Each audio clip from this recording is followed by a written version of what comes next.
Okay, good morning, and thank you for joining us today for Employee Benefits in a Recession. My name is Gethin Nadin. I'm a psychologist and HR author, and I'm also Benefex's Chief Innovation Officer. And today I'm joined by Chris Reed, Head of Risk at Benefex. Chris, for those that might not know you, might not have heard about you before, can you tell us a little bit about your background and what you do at Benefex, please?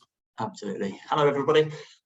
So Chris Reed, I'm the head of risk here at Benefex. I've been at the business at this end for the past 2.5 years, having previously worked at other large EBCs, generally been in the financial services industry for close to 20 years now. Background starting off way back in administration, supporting a number of consultants, working my way through the chain, becoming a consultant, senior consultant, and now lead a team of risk consultants within the world of Benefex.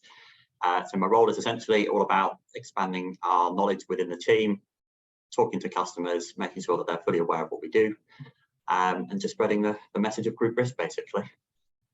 The message of group risk, that's almost like the message of Christmas, but far more exciting. A little less exciting, but equally important.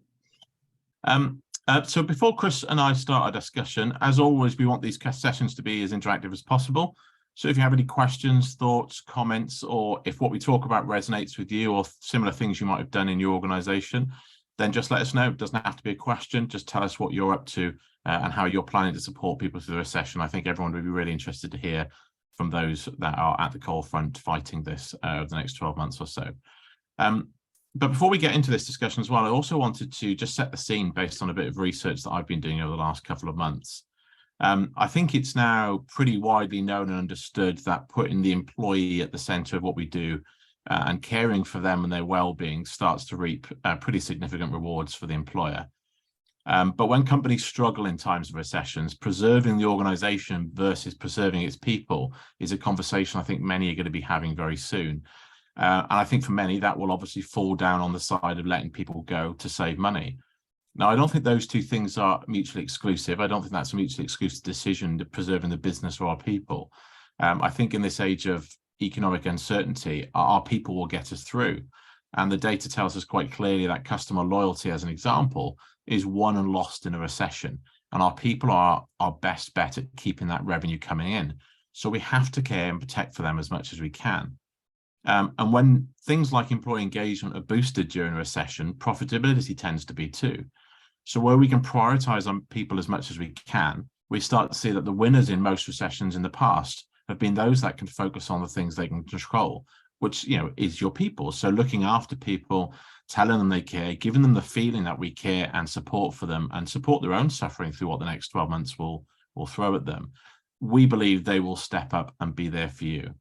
And I think one of the reasons why employee benefits have continued to be effective through this now third recession, which I've worked in this industry, is for that reason. We understand that employee engagement is something that goes largely unnoticed during the good times. But as soon as things start to get challenged for us as organizations, that's when employee engagement comes alive and we really start to notice it. And I think that's become so strong over the last 12 months that we now have healthcare, hospitality, and retail employers offering fairly complex benefit schemes. And that's something that would never have happened 20 years ago. So I think more and more employers are starting to realize the power of benefits in not just supporting people, but supporting the business to get through tough times, whether that's a pandemic or the recession that we've just started now. And I think compounding this issue at the moment as well is the impact of long-term ill health. So people are more stressed and getting ill more at work than they ever have. And so in addition to using benefits to protect our organizations during a recession, I think we need them to continue to protect our people. And nearly 31 million working days were lost in the year 2021-2022. And over 1.8 million work-related ill health cases were reported during the same period, according to the ONS.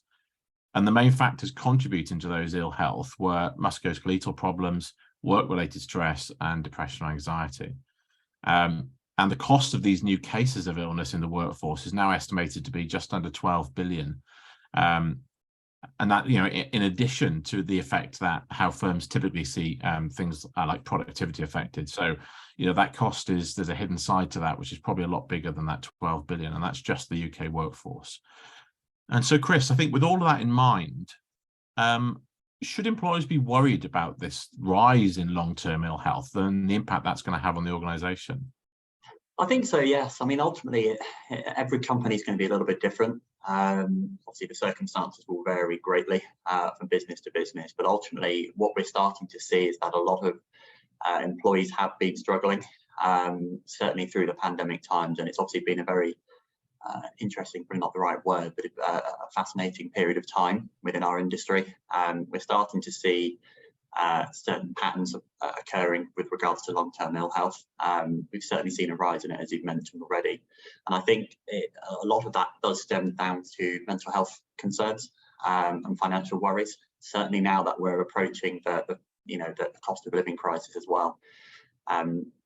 Various research always points to the hard truth that a lot of people have no savings at all. Yeah. I believe the average savings in 2022 for your average worker is just over £7,000, and 40% of people can't survive a month without an income.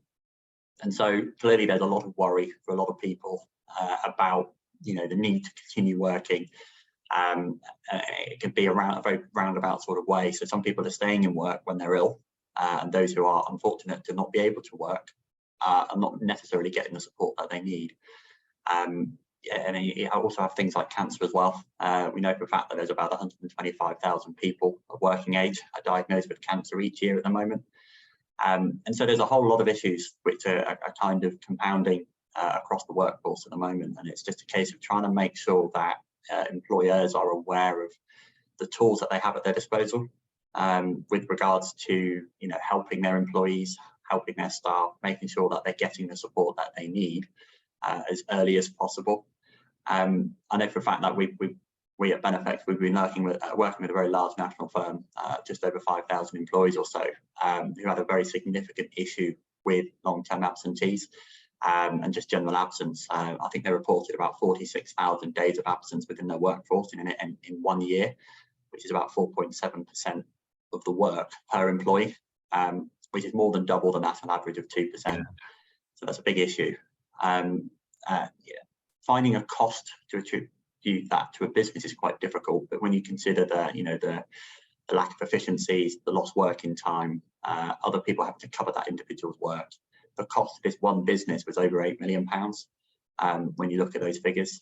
And so it was a case of talking to them and making sure that they utilise their income protection scheme a bit more efficiently, because we know for a fact that by utilising the early intervention services that are free for income protection policies, it can reduce absence by up to at least 20%.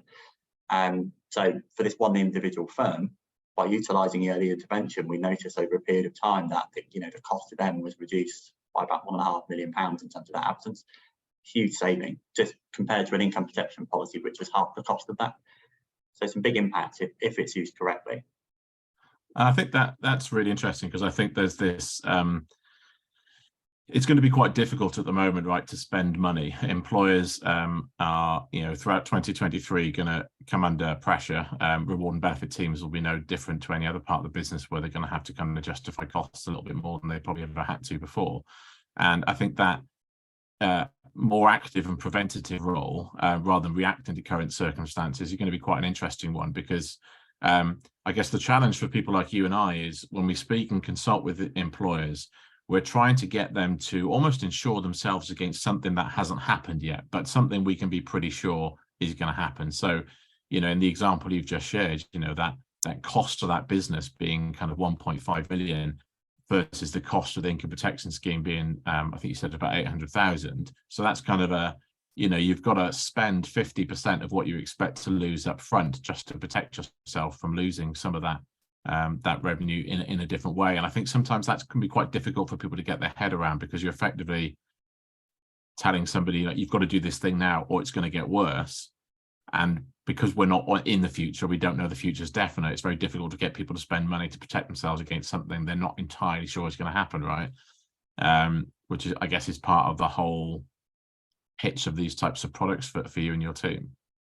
Yeah, it's a common theme at the moment. Everybody's struggling with budgets and the like at the moment, and that was a very extreme situation that we had to deal with, and we were very thankful to be given the opportunity to work with them, and I like to think they were equally thankful as well because of the results that we saw.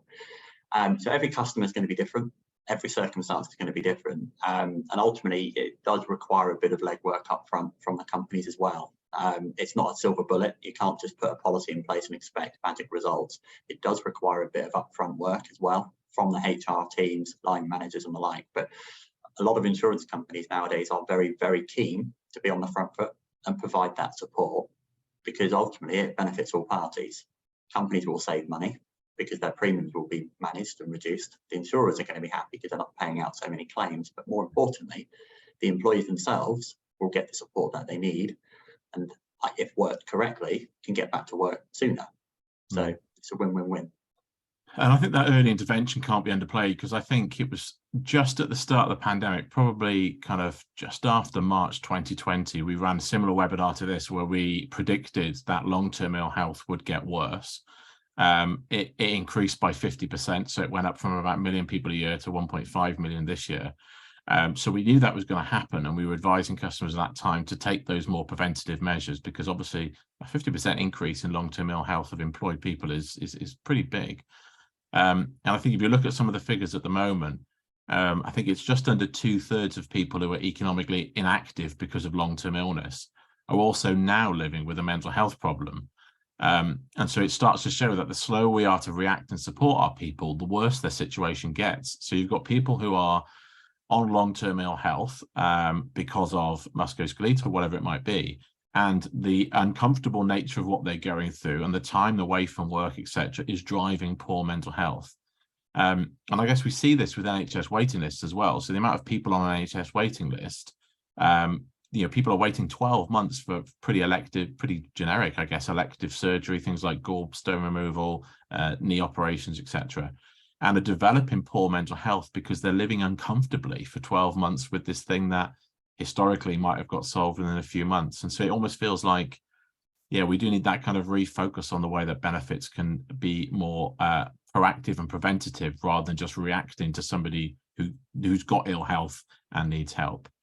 I mentioned NHS waiting lists then. I'd like to talk about why we think this situation might even get worse. I think from the last figures I looked at, there were 7.21 million, I believe, people on an NHS waiting list waiting for consultant-led elective care, and that was as of November 2022.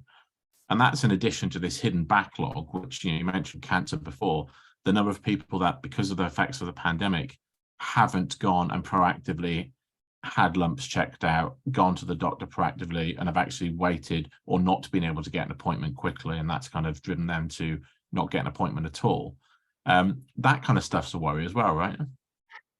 It's a big unknown, and it's a challenge that a lot of insurance companies are facing at the moment when it comes to pricing policies as well. We saw a huge drop in people being seen within the NHS, or even privately for that matter, during the height of the pandemic, to such an extent that it's going to be very difficult to get back on track for the NHS. It's very well known that they're perhaps not as well funded as they could be, and that there is a big backlog of people trying to see a doctor, and ultimately, as we keep banging on about at the moment, the longer you wait to seek help, the likelihood of it becoming exasperated is huge. So it's a huge problem at the moment, certainly within the world of healthcare, the private medical insurance and the like, because it's just that unknown of exactly how many people are going to come out the woodwork, for want of a better word, in the coming months, basically, and what happens to them long term. So it'll be interesting to see how that is impacted. But the key here is to make sure that you're proactively dealing with your private medical insurance providers, income protection providers, critical illness schemes and things like that, to make sure that you're aware of what's around the corner. I think one of the, I was sat in a meeting with one of your colleagues probably about 12 months ago, and they were looking at projections of poor mental health for one of the customers that we work with at Benefex. And they were projecting that the cost would start to increase pretty dramatically, mostly related because of the industry that customer was in, and how we knew mental health has been affected more in certain industries and certain locations than others. But that mental health is still on the rise, right? If we look back at all the figures over the last decade or so, it's a very upward trend to poor mental health. And we know that during times of recessions, that's going to get worse.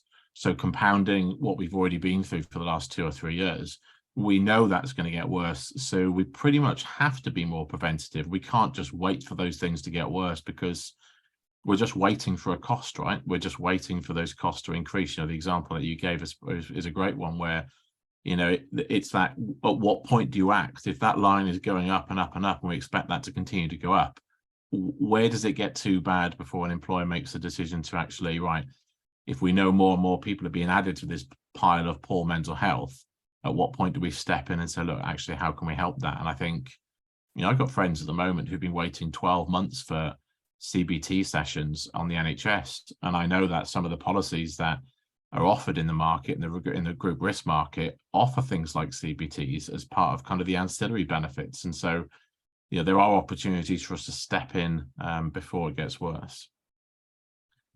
I want to look at a recession a little bit closer. I've wrote a few articles for HR magazines over the last month or so about kind of recessions and what we expect to happen during times of economic downturns for not just employee well-being, but things like innovation, productivity.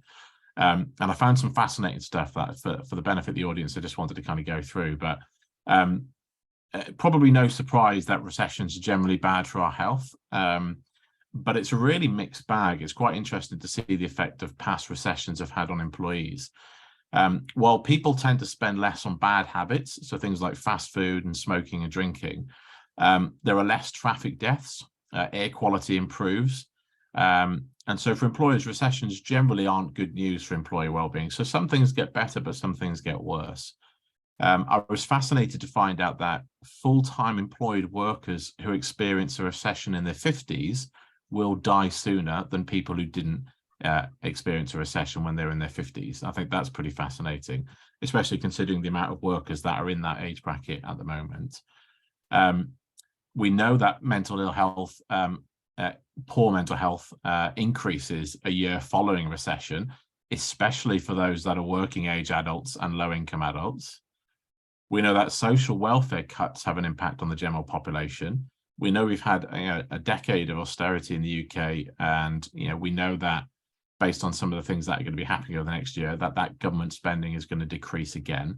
So those austerity policies tend to contribute to an increase in healthcare inequalities and healthcare costs. So we've got that kind of compounding a recession as well.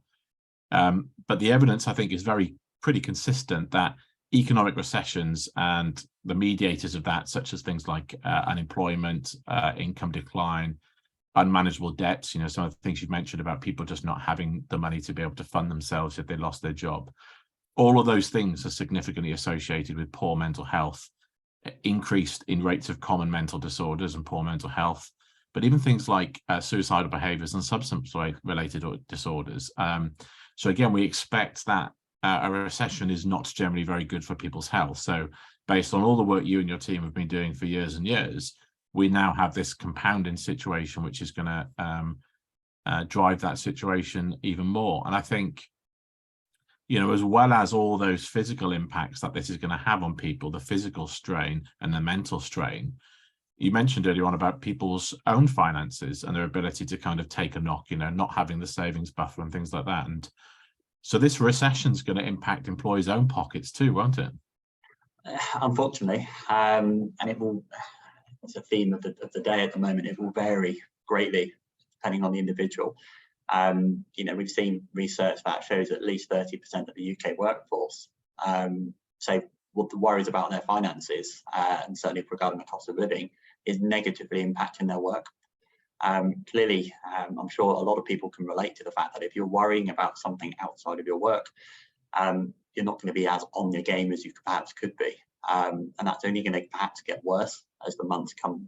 As the heating is now turning on, people are worrying about warming their homes and things like that. So that perhaps is only ever going to get worse. 29% of the UK workforce, I think, is the number that I remember reading. That's 8.2 million people. That's a huge portion of our staff that we work with. So clearly, I think the impact that's going to have on productivity is going to be quite considerable. But it's very hard to quantify, and I think that's going to be the challenge for a lot of people. And that's again where you look back to the insurers. There's a lot of material out there which can help employers about, spotting the signs of people that perhaps are feeling not on the game, physically tired or low energy and things like that, and spotting the warning signs so that they can get the help that they need. Ultimately, the figures are worried about sending numbers your way all the time, but 40% of UK workers feel physically tired just from worrying about financial pressures. I'm going through a work extension myself at the moment. I know exactly how the cost of living is impacting everything. It's slowed down my bill quite considerably because obviously the cost of building materials is quite crazy at the moment. So it's not quite keeping me awake at night, but we know it's a huge problem for a lot of people. And so it's just one to keep an eye on, I think, just making sure that people are aware of the tools that they have at their disposal when it comes to insurance products. And there's a cyclical relationship, right, between money and mental health. So we know that people who have a poor mental health or diagnosed mental health condition are more likely to fall into a position of problem debt. And we know that when somebody is in a position of problem debt or their financial situation is stressing them out, they're more likely to develop poor mental health. So this kind of cause and effect here, right, where people might not, an individual employee might not have enough money or might decide to cut some of these benefits out to save money, but actually by doing so might compound the situation further down the line. And I think not necessarily related to group risk, but an example we saw this in the press recently was an NHS nurse in the UK decided to save money by not just reducing her pension contributions, but actually opting out of the pension completely. And about 6 weeks after doing so, or the 6 weeks after the policy was kind of closed, this lady died, leaving 2 of her children orphans.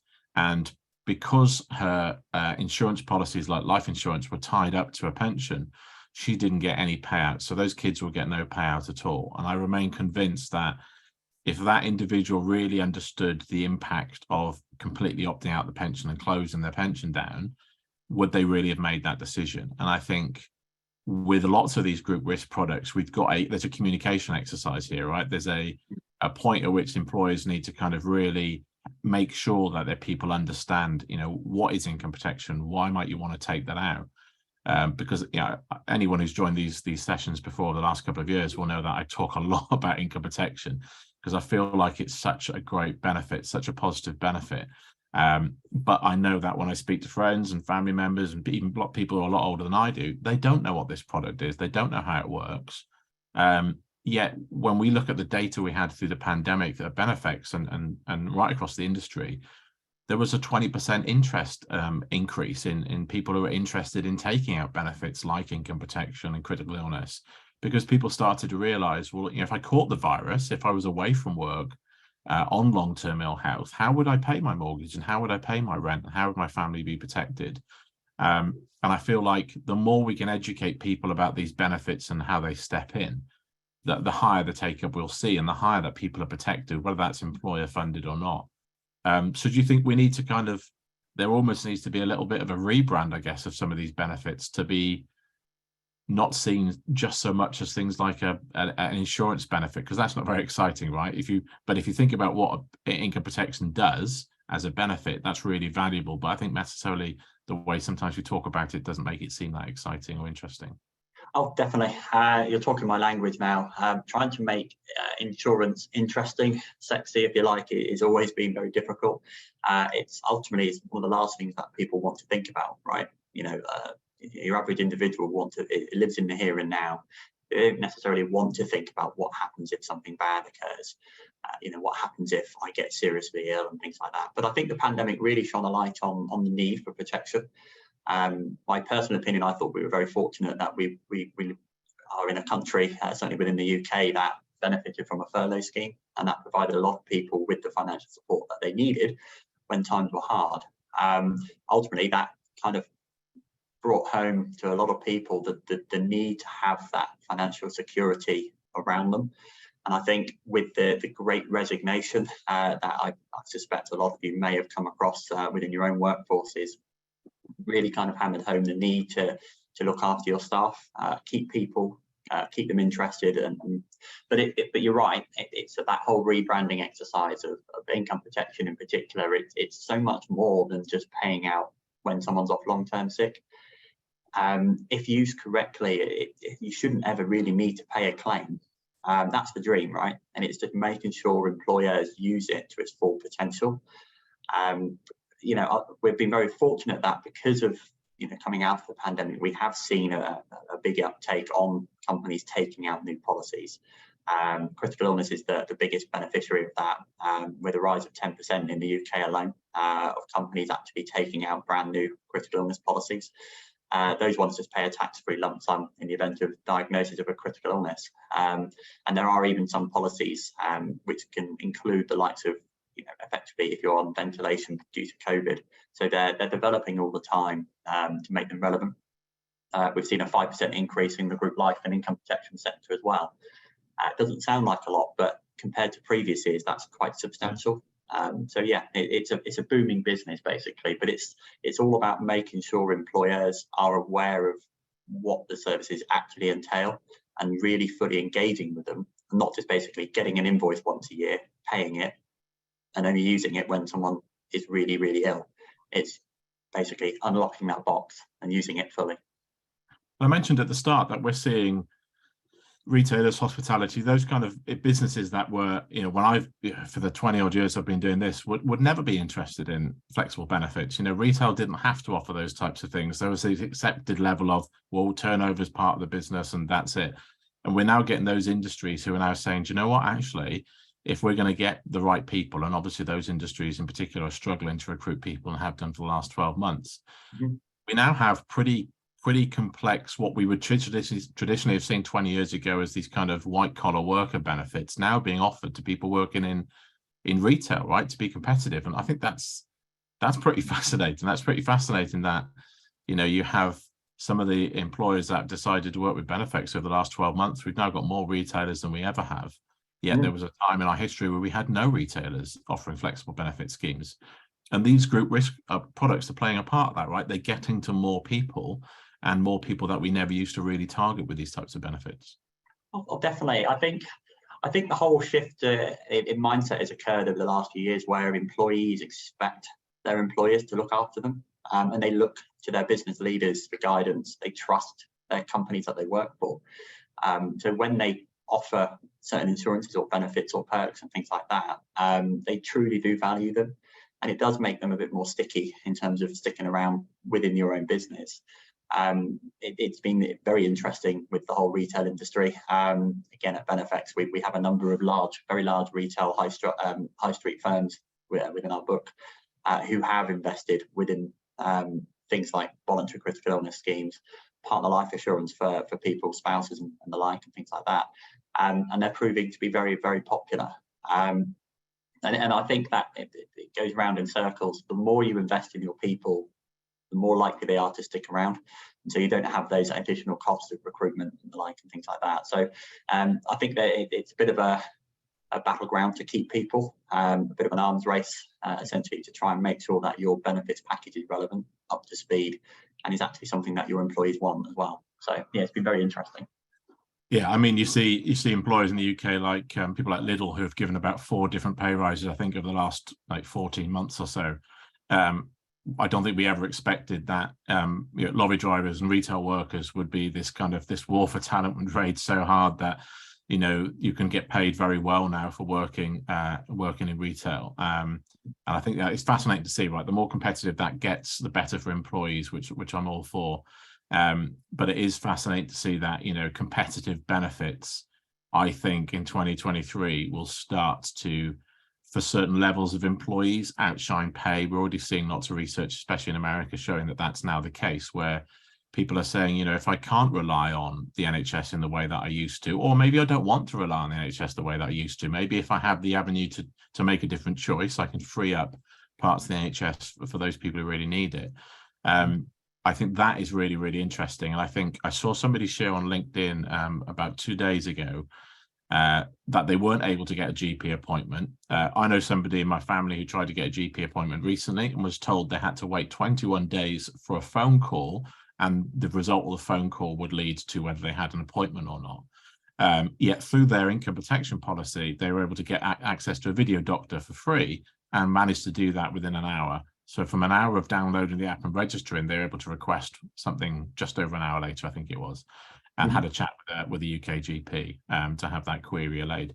And I think that's pretty fascinating. I think, you know, I'm not poo-pooing the NHS, but I think, you know, it's clearly under strain. So if we have an avenue to use these different things, then those ancillary benefits that come with some of those policies, I think, are really, really valuable. And I think for me, in the first time I took it out, by the time they added, I think it was Babylon to the policy that I have, I already had Babylon, so I was kind of paying for it twice in many ways. But you know, the cost of that video doctor service alone was half the cost of my income protection policy per month. So those ancillary benefits, which I think we'll come on to a little bit sooner, but I think they're really kind of really, really important, something that we should not underplay. So let's talk a little bit about, and for anyone listening, if you have any questions or comments, please send those in as we kind of come to the last 15 minutes or so. But I wanted to talk about how risk benefits can specifically help people in 2023. I think some of the research I've been doing found that insurers recently identified that emotional well-being or mental risk was one of now the top influencers of employer provided kind of medical health and well-being costs. So we're starting to see, again, as we've mentioned, that the mental health cost is pretty significant to employers, and that is only growing. But there's also this element of kind of when that stress or ill health goes unmanaged, that creates new problems for employees. So there's this growing evidence that coming out of the pandemic, the effects of the poor mental health amongst employees means that people aren't managing stress very well. They're not practicing the kind of intervention they need to solve some of those problems or the stress or the trauma, if you like, caused by the pandemic. And that's leading to things like more conflicts with colleagues. I think we're seeing that out in society as well, where we see this increase in the aggressive nature which customers are treating people in contact centers and retail environments. So people are kind of still feeling kind of squeezed, and a recession will squeeze people more. And without those feelings and that stress going unmanaged, that's going to create new problems for employers, I think, outside of healthcare costs. So I think that's something that's important to note. But I think from everything I've been doing, the most recent book I've read, heavy lean on risk benefits, you know, not necessarily talked about in the well-being space because they're seen as insurances. But I think those risk benefits are coming to the front of the queue when we look at some of the best ways that employers can support their people's well-being. I think Mercer found out recently that just under half of employees with access to mental health benefits were less likely to leave a company compared to 27% of those without that access.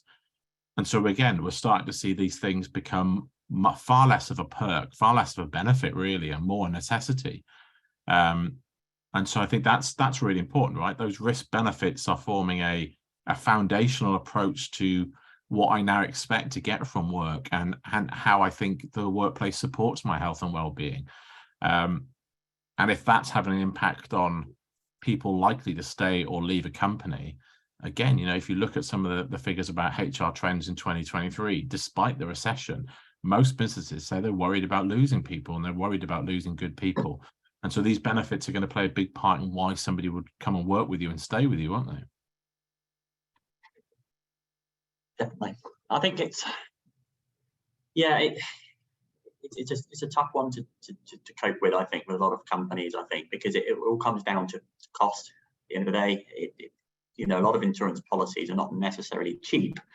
You know, they do require some investments in some instances, but you know, the way that you can set up and design individual policies is huge nowadays. It's not a simple case of every company will pay the same price. It will come down to the risk involved, the size of your workforce, the average age, you know, the makeup of male and female, the industry that you work in, and things like that. But also when it comes to the likes of income protection policies, they're so varied nowadays that you can get a relatively cheap policy put in place, which only covers essentially the really, really desperately needed people that, you know, if they've been off work for up to a year, for example, but you still have access to all the embedded services as well. Yeah. And I think that's being savvy with your money and just making sure that you are fully aware of what is available to you.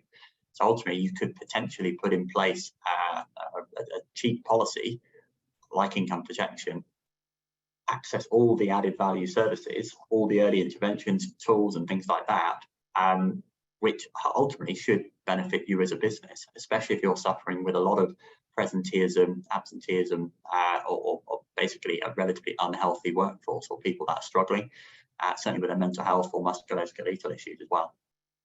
And let's just go through some of those. What are those things that we typically see? Because I remember at the start of the pandemic, we were encouraging employers to look at those ancillary benefits you get, because I think some of the major providers in the market used to be like, this is an insurance policy and we've got some added extras.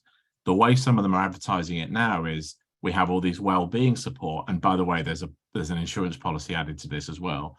And you mentioned it earlier on, but I think what's really interesting with these being insurers that are running these products is, like you said, they don't want anyone to make a claim, so they will do everything they can to make sure people are well, to prevent them getting to claim point. And so I think the end justifies the means, right? If we get more and more people to practically manage their mental health before it declines too much, the more employers can kind of encourage people to use some of these services, the better placed we are to get people in a better place. And some of the research I did for my book, for example, showed that income protection was driving about 75% more people to seek counselling. So that was, again, really, really good, because we were just removing some of those barriers. They didn't have to find, what's the best counsellor? How do I go and search that? How do I begin to go onto Google to find a counsellor? That was being surfaced to somebody. So that was the barrier removed. And it was included in the price of a policy they're already paying for. So the cost barrier was removed as well. And so by removing those little points of friction, we were making it easier for people to go and seek therapy or get counselling. So can you just talk through typically what we tend to see with some of those embedded services with these types of policies? Yeah, definitely. I mean, it's been, for a group risk geek like myself, it's been incredibly exciting over the last decade or so to see the involvement of these benefits and all these ancillary services. Because if you think way back when I first was a young rookie coming into insurance, it was very much, you took out an insurance policy and it paid a claim. So you sent off a form after 26 weeks worth of absence and it would just pay out. It was as simple as that. As insurers got a little bit more competitive with each other, it wasn't all about the bottom line price. And you had a few insurers, the likes of Unum were one of the first ones to come up with a free employee assistance program. So that was the very first thing that you used to get. And we do see a lot of companies that they are still convinced that's all that it comes with. They're not aware of everything else that goes with it. And the pandemic really did shine a light on that, because all of a sudden companies were having to pinpoint exactly where people can go and seek help. And over the last couple of years, it has become this huge race to the front of the queue by all the insurers to basically come up with the best ancillary services. So long gone are the days of just being an employee assistance program with a hotline which you can phone if you have an issue. There's so much more to it now. So you have HR and line manager advice. So it's not just about the employees.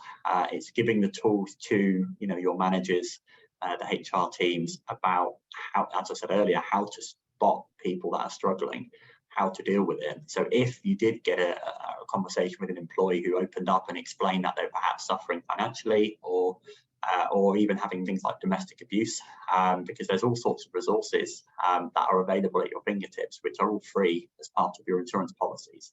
It's just making sure you're aware of them. Gethin's already mentioned online GP services. That's a huge game changer. I've been very fortunate. I've had to use it myself for my son. Again, I'm full-time work, as is my wife, and finding the time to go and see a doctor, take the child out of school, go and see a doctor, it does take time. Whereas with the virtual GP, I was able to basically take a picture, little rash that he had when he was a baby, send it across, and got a conversation with the GP within the hour. That is huge, because mentally I'm panicking as a new dad at the time about what I could do, what to do, what not to do, and things like that. But it just took that stress away, and it's just making sure that people are aware of that. The other big one that's developed over the last few years is second medical opinion services as well. So that's perhaps the more serious conditions. Again, if you're seeing your NHS doctor, or even private doctor for that matter, about a condition or an illness, and they give you an opinion on what they think you're suffering with. A lot of insurers nowadays have these second medical opinion services like Best Doctors, where you have access globally to an expert in that particular area. So if you are suffering with a cancer of some sort and you wanted to get a second opinion, you have access to as I say, a global list of experts. And that's, again, free of charge. They will access all your medical notes, review them, and provide their opinion on what it is. And we've got plenty of case studies that we're seeing from insurers about changing of diagnoses and changing of treatment, which has benefited people. And again, it's just that ability to put people's minds at rest. And lastly, I guess it's also making sure that people use all these online resources. I mentioned domestic abuse and the role of employers earlier on. That's just a toolkit that's online.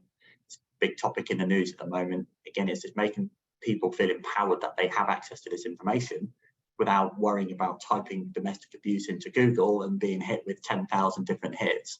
It kind of just narrows it down, focuses the mind. And as I said earlier as well, people trust their employers. And if they're presenting all this information, ultimately it's been vetted, it's been proved as effective, and they will read it, they will trust it. Supporting employees with cancer is another one as well. Again, a lot of employees perhaps are suffering with cancer and don't necessarily tell their employers about it because they want to continue working. But if they have access to this discrete, anonymous information, if it's hosted correctly on like a portal like OneHub or anything like that, it's just a brilliant toolkit. Coping over festive period is another one. If you're perhaps not a huge fan of Christmas and it brings a lot of anxiety, again, it's just a huge option for people.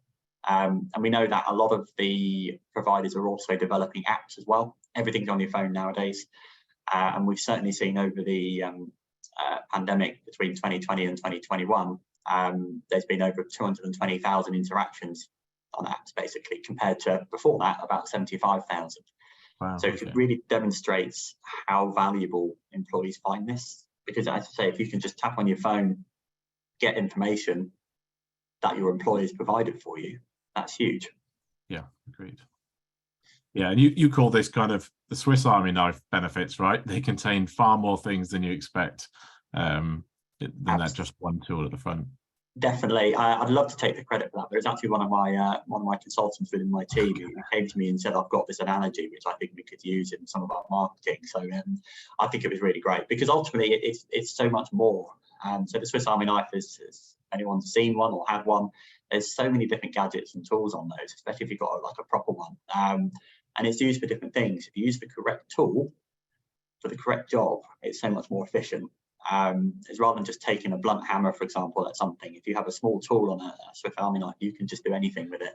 And it's just unlocking all of those. And it's just, so one of my biggest passions and one of my team's biggest passions is all about income protection, as well as other benefits as well, because you do get a lot of these resources embedded in like critical illness and group life insurance schemes. But it's just unleashing the power of those on our customers, basically, and opening their eyes as to the possibilities and the tools that they have to them. Because I think once they're aware of it, it's a huge time saver for them as well.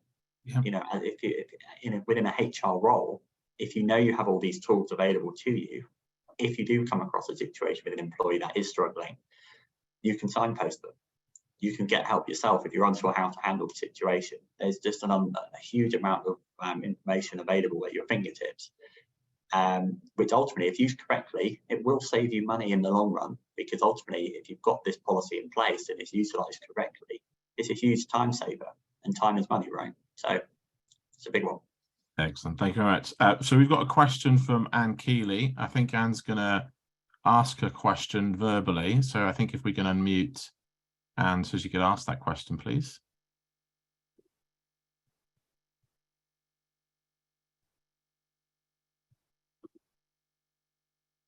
Hi, Anne, are you there?